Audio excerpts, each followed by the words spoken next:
Hello everyone. Workout 3 of the week. Okay? Workout 3, we're going back to circuits. So, to go through circuits, it is 45 seconds per exercise. You're going to have 2 groups. In group 1, you're going to have 4 exercises. Group 2, you're going to have 4 exercises. So group 1, you're going to start with, you're going to go through exercise 1, then 2, then 3, then 4, then back up. 1, 2, 3, 4, back up. 1, 2, 3, 4, back up. 1, 2, 3, 4. You're going to go through them 4 times. All right, that's going to be 16 exercises in total. As I said, each exercise is being done at a 45-second interval. Trying to keep your rest between exercises and between going back to the top of the group and doing it again to a minimum. Right? But obviously, form and technique is far more important. So if you have to rest, take a rest. Right? Jot it down. Remember for next time and try and cut that down. But do not sacrifice form and technique for speed. Because what will end up happening is we'll injure ourselves. Our form may not be good, so it may have something that deteriorates over a longer period of time, which then will again cause inactivity. So we want to keep building, right? Slow, incremental advancements in our workouts. Okay, so in group 1, we're going to have up and down planks. You're going to try and alternate the arm you get back, you go down with and get back up with, and I'll show you that. Step back, or sorry, a step through and then a step back lunge, and then you're going to alternate the legs. Switching off, alternating. You're going to do heel touch, and then you're going to do in and out for a count of 5, and then down your chest and back up. All right. So first one, up and down planks. All right. So you're going to get into that plank position, hands, fingers spread out wide on both sides. Push through mid hand, get them underneath your shoulders. Core tight, shoulder blades back. Pull those elbows in a little bit to create a little bit of torque from the ground. Get into that good plank position.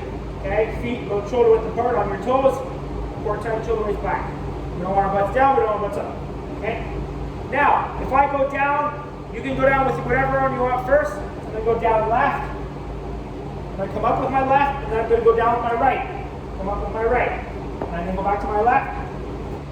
Okay. So alternate the arm. The same arm you go down with is the same arm you're going to come up first with. So if I go down with my left, I'm going to come up with my left. And then I'm going to switch. And I'm going to go down my right, come up with my right. Trust me, this will be an exercise where you will have to think. And it will become even harder as you get tired. Okay, so really focus on alternating that arm. Now, if you can't do planks on your toes, same idea applies. Get your hands underneath your shoulders. Core tight, shoulder blades back. Right? Create that good straight line. It's a good straight plank line. We don't want our butts way up. We want our hips down. Lock those toes in. We don't want them in the air. We want to walk down. All right, you're going to go down, down, up, and then I'm going to switch. Okay? So the same idea applies. You're just doing it off your knees. All right, so that is our up and down planks. Next is a step through, step back lunge. Okay? So, you're going to alternate the legs after you. The big thing with the lunge, right? That foot we step out with, we're going to make sure we're pushing mid-foot. If you're pushing on your toe, you're going to want to step out farther, right? You want to create that mid-foot pressure. Big toe locked in, back heel, create that claw, like with the feet, right? What that'll do is that'll keep our foot pressure, will usually keep our knee over our toe and stop this from happening, the knee cave or the ankle cave. Right? Foot pressure is important.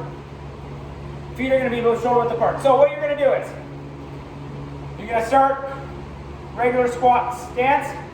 You're going to step forward into a lunge, step back into a lunge. Okay? And then you're going to alternate. So you're going to step forward into a lunge, back into a lunge. Okay? Now, if you're not able to do that all in one step or one move, because you saw here, I step forward, I lunge, I step back and I lunge. All right, if that's not possible, here's the alternative. You're going to step forward, reset, step back, reset. Now, I keep my hands out in front of me. It reminds me that I got to stay upright, because if you're lunging, you don't want this to happen.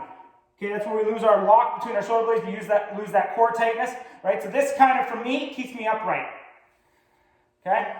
And then you step back. So, again, this is the ideal. Forward, back, then I reset, forward, back, reset. Now, if that's not possible, we're going to go forward, reset, back, reset, forward, reset, back, reset. Okay, always make sure that knee tracks over the toe, right? We don't want it caving in, but a lot of times that starts with good foot pressure. Push that knee over the toe, get the foot, big toe locked in, back heel, and you're gonna push through that midfoot. All right, you don't wanna be on your toe, you don't wanna be all the way back on your heel. All right? So that's step through, step back lunge. Again, alternate every single time. Alternating heel touch. So you're gonna get your feet at about 90, hands down on the side. You're lay flat, and you're gonna rotate and touch that hand to the heel. Really engage that core. All right. If you can't touch, get as close as you can till you feel that oblique tight being utilized, and then release. Obviously, the goal is we get right to that heel. Some people, that's not possible. Okay, that's totally fine. All right, that's it here. Core tight. Make sure that core is engaged the whole time. As we say, you're gonna take a big breath out, right? Fill that diaphragm up, and then it's gonna treat it like you're gonna get punched. So fill it tight, okay? And this is gonna stay this way the whole time. In behind is where you're gonna breathe. So this front layer, this tight layer, is gonna stay that way the whole time. When you're breathing, it's gonna be in behind this tight layer, and you'll be able to feel like practice this even when you're not working out, right? Big breath out, core tight. Now you can breathe in behind that tightness, okay? And that's that engaged core, all right? So again, feet at 90, breath out, core tight, shoulder blades back. We're holding a tennis ball between the shoulder blades. I'm gonna go heel, heel, heel, heel, okay? So you're just doing that for 45 seconds. Now, next one.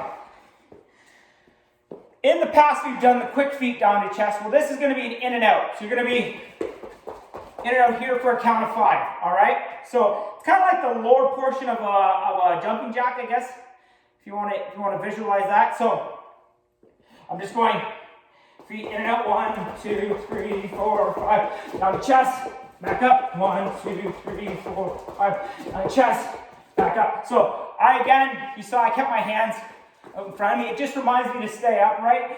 Whatever feels comfortable with your hands, you can do. But you're just going quick feet in and out, down your chest, back up. All right, you get tired, just slow it down a little bit. In, out, out. In. So if you're counting 1, 2, 3, 4, 5, then down your chest, back up. Okay? So that's group 1. We had up and down planks, step through, step back lunge, alternating heel touch, and in and outs, quick feet for a count of 5, and then down to your chest and back up.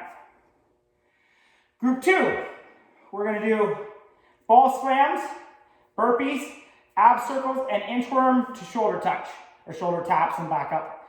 Okay, so ball slam is another one. If you have a ball, I guess, just gonna try one here. If you have a ball, you're going to simulate, you can use it, right? It's going to be that hand up above head, drive it through, right? Pick it back up, drive it through, all right? Go down and get it. That's a big thing.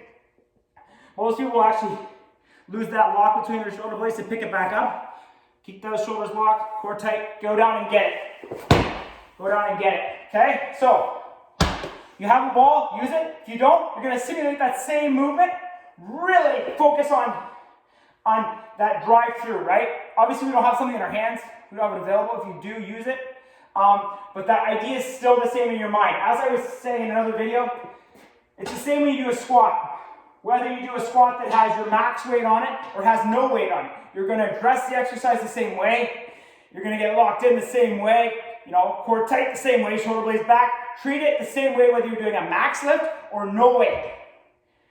That idea always remains the same. So the same with the ball smashes. What I'm going to do is core tight, right, big breath out, create that tightness. Okay, I'm going to breathe behind, shoulder blades back. I'm going to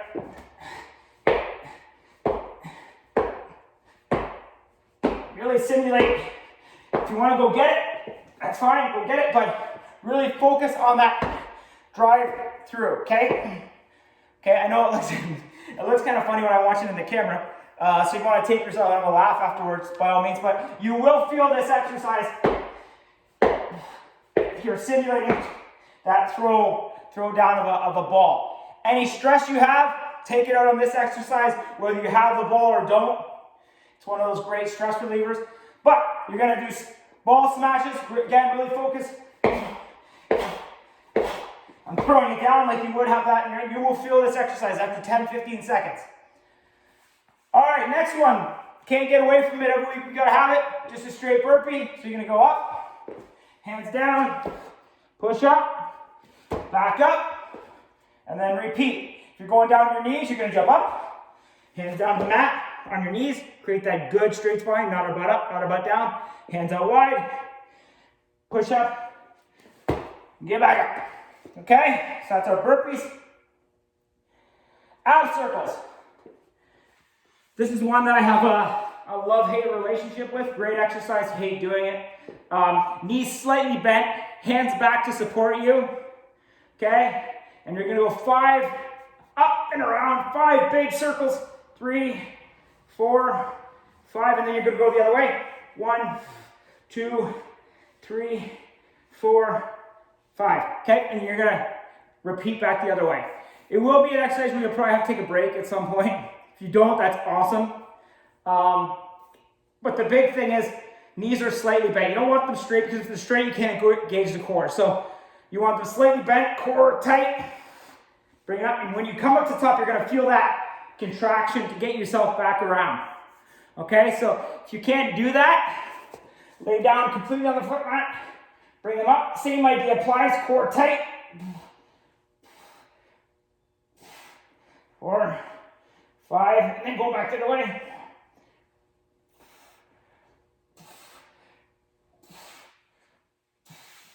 So you can hear, even lying on your back, they are difficult to do. But again, make sure your knees have a slight bend in them so you can engage that core. So that's your ab circles. 5 one way, 5 back, and then just repeat.